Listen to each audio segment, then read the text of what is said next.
Congressman, as you know, Hillary Clinton won the popular vote back in 2016, but lost the Electoral College, and the Supreme Court has a conservative majority. So are the proposals that you're suggesting meant to tip the scales in favor of Democrats? Well, I could go even stronger than that. Remember, Al Gore won the popular vote against the second Bush, and yes, without question, if Al Gore had been president and Hillary Clinton had been president, we would have a different cast of characters on the Supreme Court, and and a whole host of issues from Citizens United to the Dobbs decision that overturned Roe versus Wade to dramatic changes in gun control would have been decided differently, one presumes. For those three issues, though, if you look at this as they would help Democrats, I suppose you can. I would encourage you not to look at that way, though. 2/3 of the country believes in preserving Roe.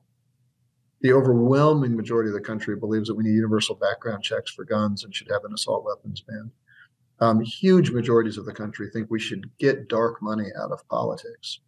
The fact that those decisions were decided in ways that sort of oppose what Democrats want is one way to look at it. But they were decided in ways that oppose what the majority of the people want. And what I would submit, and what I've said to my Republican colleagues, is we have evolved because of these minoritarian parts of our government into a world where we have two parties. One of the parties wins popular votes and seeks to earn the support of the majority of the American people. The other party, its power derives from those minoritarian institutions like the Senate, like the Electoral College, like the Supreme Court. And it has greatly weakened the Republican Party. My friends in the Republican Party who are moderate and reasonable are sitting there saying, why is it that our party's agenda is being driven by Lauren Boebert and Matt Gaetz and Marjorie Taylor Greene? Why is my voice not higher? And the answer is because their party is pushing towards the minoritarian institutions, not towards the majority view of the American people. And so if we weaken those minoritarian institutions, I think it creates two much more healthy parties that are consistently competing for that Senate. As government is set up right now, though, would Republicans support this? Do you think you have bipartisan support? What has the response been to this package? So we just introduced it last week, and it's probably too soon to tell. I will tell you that I've heard nothing negative about it from my Republican colleagues, but it is hard. Like, look, leadership is hard. Pushing to change things is hard, and I think it takes time to socialize this and talk through it. But every one of my colleagues, to a person, would prefer to be in a world where when they go home to their district, they're having conversations that are supported by the majority of their colleagues. I'll give you. I'm almost reluctant to tell a story. When I came into Congress by flipping a seat that had been Republican for 50 years.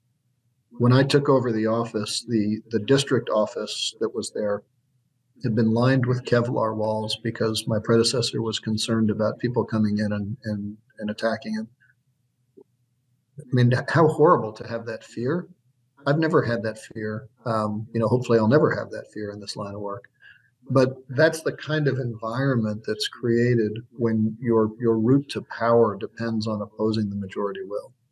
And so whether Republican or Democratic, I think all would agree that we are better off if we get this through. We just have to find a way to get it through.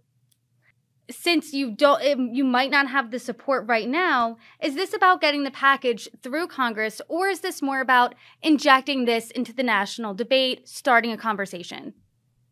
Well, anything this ambitious, the first step is to start the conversation, of course.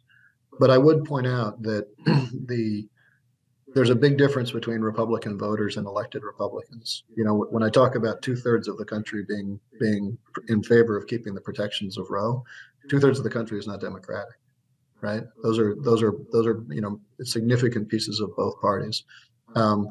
Assault weapons ban, campaign bans, these are not inherently partisan reasons. They're partisan in Washington. But I think it's important to understand that the agenda of the Republican Party or the Democratic Party nationally doesn't always mirror exactly to the agenda of those of us in Washington who represent those parties. And so I think if we're doing this well, it's about making sure that we have a government that is responsive to the majority of the American people, regardless of their political ideology.